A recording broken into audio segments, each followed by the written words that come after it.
So for more, I want to welcome to the program Elizabeth Wydra in Washington. She is a Supreme Court litigator and the president of the Constitutional Accountability Center. Elizabeth, welcome to the program. Thank you so much for having me. I saw you were listening along to everything. So criminal referrals, what are your thoughts? Yeah, this is a very momentous occurrence. This is the first time that criminal referrals from Congress have ever been made for a former president of the United States. And it's not just on, some technicality or something like that. This is the most fundamental, grave charge that could be made to an elected leader that he specifically intended to disrupt, overthrow the American democratic system.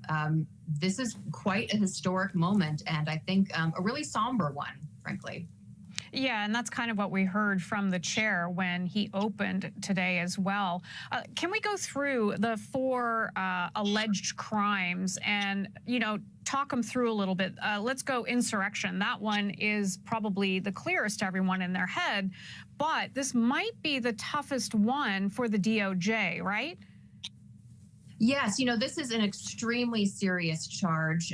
In fact, in the kind of foot soldier trials that have been going on surrounding January 6th, most of the time they are being charged with seditious conspiracy as kind of the most serious charge. So actually referencing the idea that Trump aided, incited, abetted insurrection directly is very serious. But they certainly believe that they have amassed evidence, and they will be turning that evidence over to the Justice Department to show that he summoned the mob. He knew the mob would be violent. He did nothing to call off the violent mob, and in fact, fanned the flames further. So they feel clearly very confident to go to that extreme level beyond just the other three charges that I know we'll talk about in a second. Yeah, so obstruction of an official proceeding. Break that down for our viewers as well. Yeah, so the reason why January 6th was an important day was because that was the certification of the electoral votes. That would have been kind of the final formality in President Biden becoming president of the United States after the American people voted him into office. And so the January 6th insurrection was intended and did for a while stop that constitutional process from taking place. And so that's what this charge is all about. The fact that they stopped the counting of those votes in Congress in order to try to keep President Trump in power despite the vote of the people. Third one, conspiracy to defraud the federal government.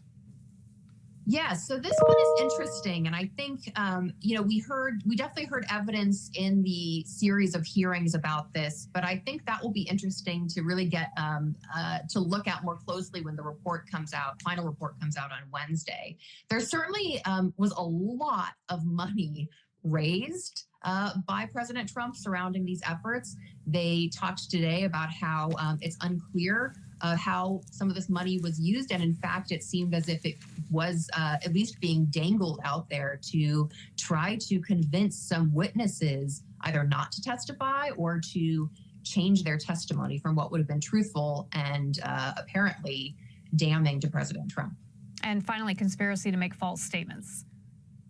Yes. So this, and they made clear that they didn't know they weren't going to limit themselves to the entire, they weren't going to lay out the entire scope of false statements made because presumably there are more than they even know about, but they did directly discuss the fake electors scheme that had been put up by Trump and his allies, where they would try to get electors other than the ones who would actually represent the vote of the people that voted President Biden in.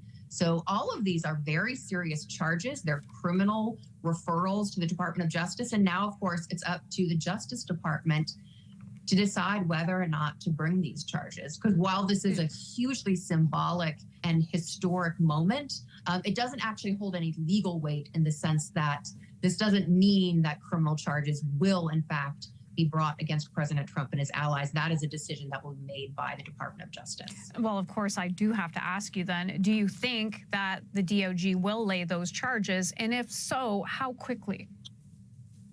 Well, I think that, it's going to be difficult for them not to, frankly. We are faced with a moment of accountability.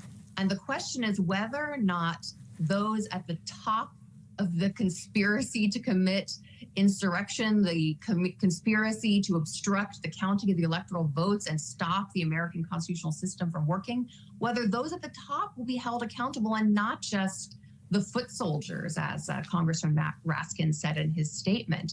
There have been criminal charges brought by the insurrectionists. There have been jail times meted out for those who were there at the Capitol. And so now there's a real moment that is a real test for the rule of law in the United States of whether the most powerful members of that insurrection and of the plot to keep Trump in power, regardless of the vote of the people, whether they will be held accountable and brought to justice. So it's going to be hard for the Justice Department. I know it's they don't like to be in the situation where they're dealing with such a prominent political official, but I don't think they're going to be able to look away here. It's a real question of whether we can live by the maxim that no one is above the law. Yeah, and there's also that pressure now really on them because of what the committee found. Do you believe that there could be potential imprisonment for former President Donald Trump? So that is certainly a possibility based on these charges that are in the referrals. If the Department of Justice were to prosecute under questions, is that okay?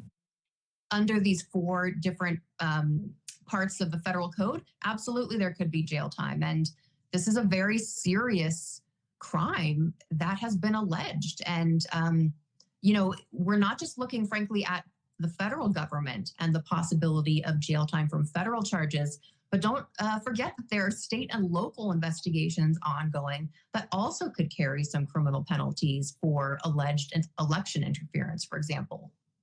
Elizabeth, I'm sorry if I interrupted you there. I just want to go to the final moments of the committee and the vote, and I'm hoping I can come back to you after. Is that okay? Sure. There being no further business, without objection, the Select Committee stands adjourned. Okay, that was the January 6th committee unanimously referring Donald Trump and associates for criminal prosecution.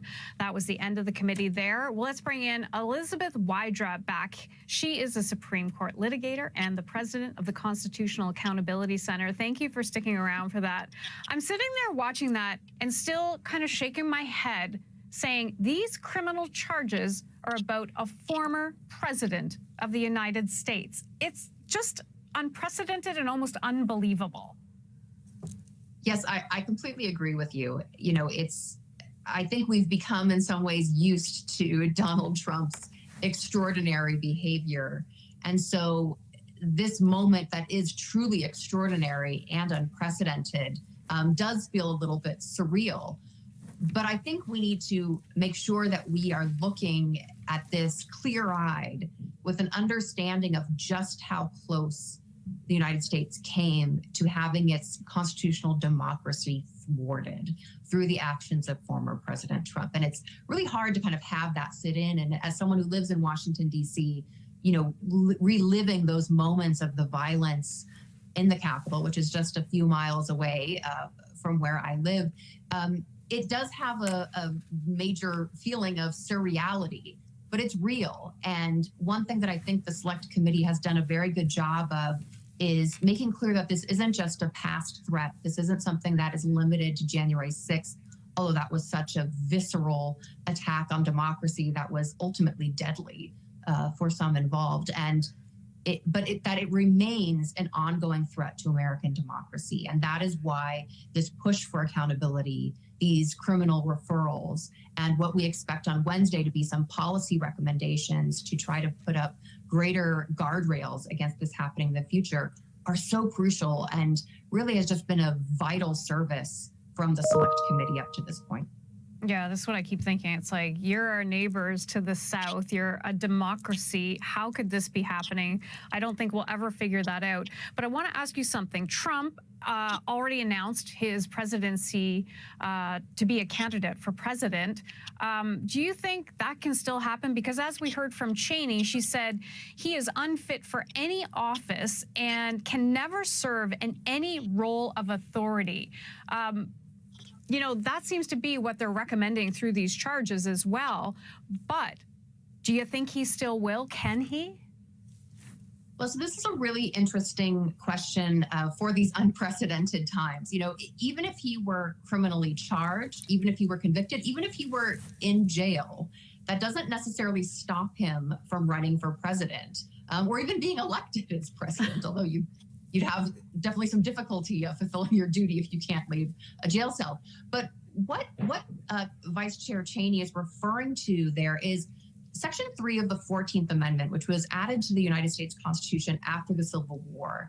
And it disqualifies anyone who aided insurrection as a person who has pledged an oath to serve the United States government. So as president, of course, President Trump had sworn to execute the laws of the United States, including the Constitution, including the certification of the electoral results, including, of course, preventing attack on American democracy from enemies, foreign and domestic. And so if Donald Trump is found to have participated or aided insurrection under the Constitution itself, he could be challenged from putting his name on a ballot. And I certainly do expect, especially given the very clear and compelling evidence amassed by the Select Committee, that there will be those challenges to Trump putting his name on the ballot under the 14th Amendment to the Constitution. Okay, Elizabeth Wydra, quite a day. Thank you for breaking it all down for us. Truly appreciate having you on the show. Thank you so much. Elizabeth Wydra is in Washington. She's the president of the Constitutional Accountability Center.